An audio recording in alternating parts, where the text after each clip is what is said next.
여러분 안녕하십니까? 여러분들의 영어 고민을 해결해 드리기 위해서 찐앤짱 영어 교실을 운영하고 있는 조이쌤입니다. 어쨌든 지금 모든 강의의 목표는 어쨌든 지금 독해에 맞추어져 있습니다. 그래서 우리가 어떻게 하면 독해를 잘할 수 있을까? 나도 할 줄 알고 너도 할 줄 아는 것은 뭐 우리의 경쟁 대상이 아니니까 그건 상관없습니다. 그런데 이제 가령 단어를 다 아는데도 왠지 해석이 안 되는 문장이 있는 거예요. 그러면 우리가 독해라고 하는 것은, 이 독이라는 것은 소위 말해서 읽기인 거고요. 해라는 것은 소위 말해서 이해라는 거잖아요. 그러면 여러분들이 난 도저히 이 문장이 이해가 안 된다라는 말은 가장 기본적인 원인이 뭐냐? 제가 알기로는 읽기를 잘못한 것이 그 원인이라고 생각을 합니다. 따라서 지금 모든 강의의 주제는 우리가 어떻게 하면 영어 문장을 잘 읽을 수 있을까에 초점을 맞추는 거죠. 그러면 문장을 잘 읽기 위해서는 우리가 소위 말해서 문장 구조를 잘 이해해야 되겠다. 그 문장 구조라는 게 뭐냐 하면, 다시 얘기하면 문장은 어떻게 시작하고 어떻게 전개를 하며 어떻게 끊어 읽기를 하면 좋을까? 이게 이제 문장 구조를 이해하는 거거든요. 그렇다면 적어도 우리가 이런 문장 구조를 이해하기 위해서는 또 뭐가 필요할까요? 그러면 이것은 결국엔 단어에 대한 개념이 있어야 되겠다. 그러면 적어도 우리가 문장의 구조를 이해하기 위해서는 단어가 두 가지 아니겠어요? 단어를 많이 암기해서 단어의 뜻을 알고 있는 것. 그러나 두 번째는 단어의 품사에 관심 있는 것. 이렇게 이제 두 가지로 나누어 볼 수 있다고 이제 여러분들한테 말씀드릴 수 있는데, 문제는 뭐냐? 적어도 문장을 잘 읽으려고 문장이 어떻게 시작하나에 관심을 가지려면 그때는 오로지 단어의 품사에 대한 감각이 뛰어나야 할 것이다. 저는 이제 이렇게 판단을 하는 거고요. 이렇게 이제 우리가 문장을 잘 시작해서 잘 전개해서 잘 읽은 다음에 그것을 이제 잘 표현해야 하잖아요. 이렇게 우리가 표현을 할 때는 그 단어의 암기를 한 뜻을 가지고 잘 표현을 하는 거고요. 이렇게 이제 표현을 해야만 이해가 되는 거죠. 따라서 우리가 독해를 잘 하기 위한 첫 번째 단계는 단어의 품사에 대한 감각이 있어서 그 품사를 가지고 이 품사가 무슨 역할을 했을 테니까 이것은 문장의 뭐다. 이런 문장의 구조를 파악하는 데에는 단어의 품사가 일단 우선돼야 되지 않겠느냐 하는 그런 말씀을 드리는 거고요. 이제 그 다음에 이제 그러면 우리가 본격적으로 그러면 문장은 여러 가지가 있는데 그 중에서도 지금 이제 말씀드렸다시피 평서문을 중심으로 여러분들 설명을 드리는 거잖아요. 그러면 문장은 어떻게 시작하느냐, 이런 것을 우리가 가지고 주제를 가지고 이제 설명을 드리고 있는데, 여기에 대한 힌트, 우선 첫 단어에 대한 감각이 필요하지 않느냐. 다시, 문장은 주어로 시작한다 라는 말은 굉장히 쉽다는 거예요. 주어라는 말 자체가 어려운 건 아니거든요. 문제는 그 주어가 한 단어일 수도 있고 여러 개의 단어가 모여 있을 수도 있지 않느냐. 그렇다면 적어도 첫 단어가 명사기 때문에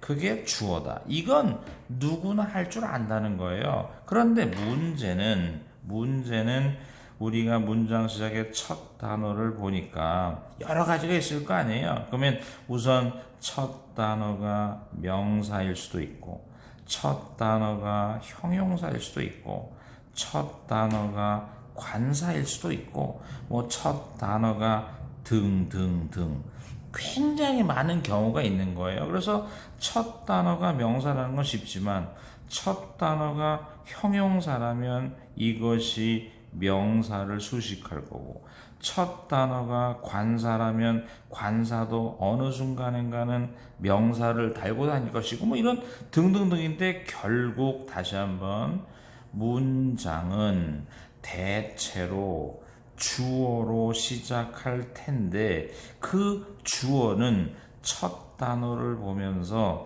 첫 단어가 주어인지, 첫 단어로부터 어디까지가 주어인지, 어쨌든 이 주어를 우리가 잘 읽어야 할 텐데, 다시 한번 하나의 문장에서 첫 단어를 보거나 혹은 첫 단어로 인한 오른쪽을 보면서 적어도 다시 한번 단어의 품사를 잘 느끼면서 주어를 잘 읽을 줄 알아야 되겠다.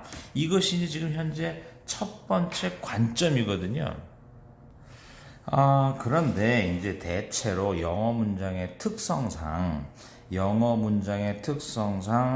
문장의 평서문에서 문장의 주어는 대체로 짧게 구성하는 게 원칙이다.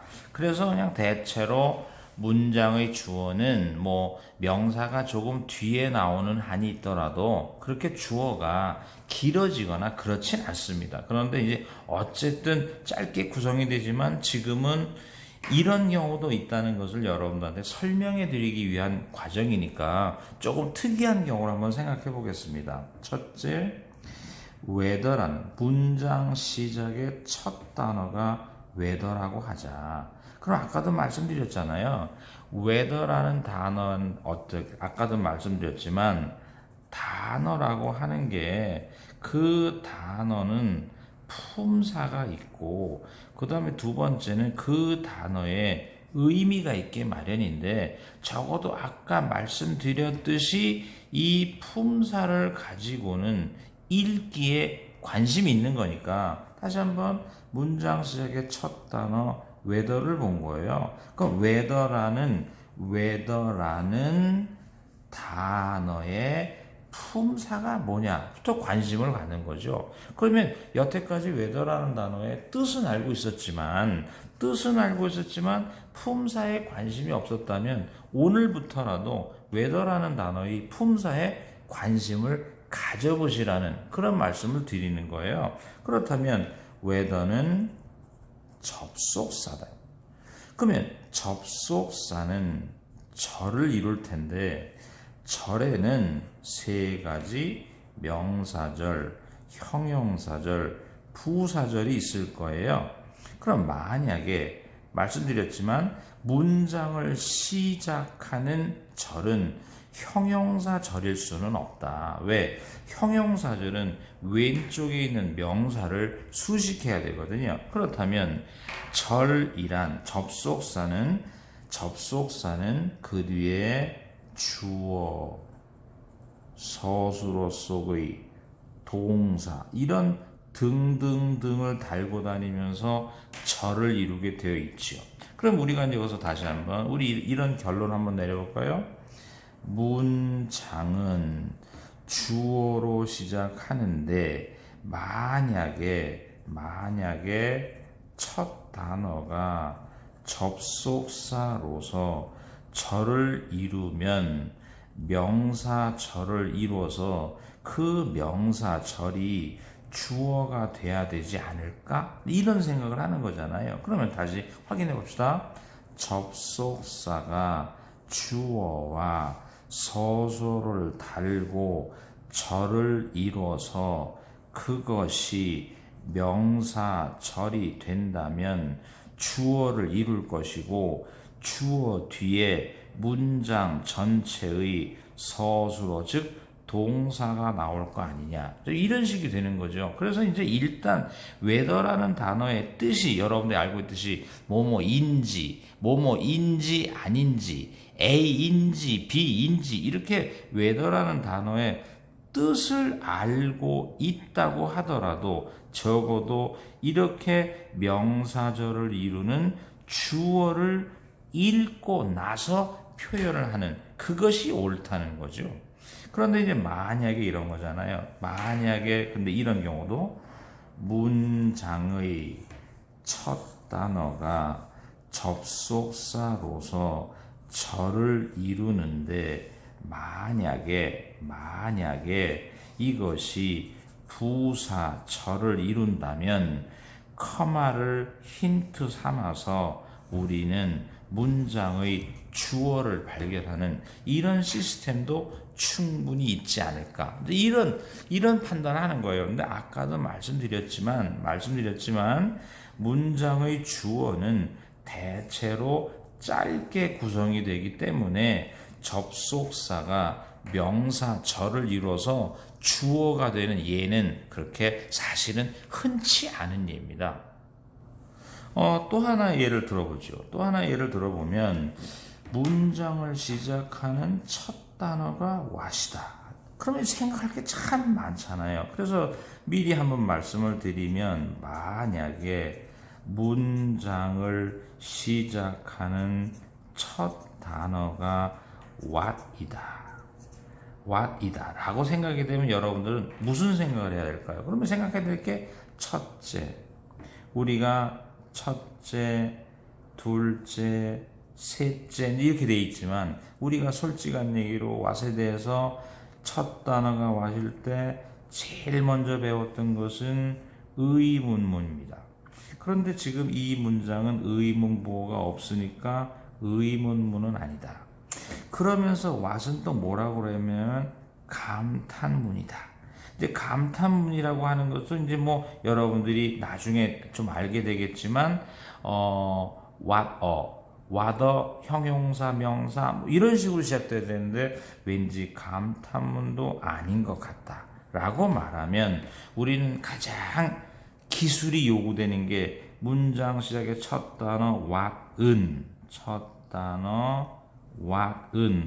what 가장 기본적으로 what 뒤에 주어 동사 what 뒤에 동사만큼의 명사 절을 유도해서 이것이 주어가 되는 이런 문장 구조가 가장 흔하다 이렇게 말씀을 드릴 수 있는 거예요. 그렇다면 다시 한번 생각해 보면 첫 단어가 what인데 의문문이나 감탄문이 아니라면 what 뒤에 동사가 나왔고 아직 뭐 배우진 않은 거지만 사역 동사가 목적어를 가지고 scientific이라는 형용사를 목적보 삼아서 이것이 명사 절을 유도해서 주어가 된다.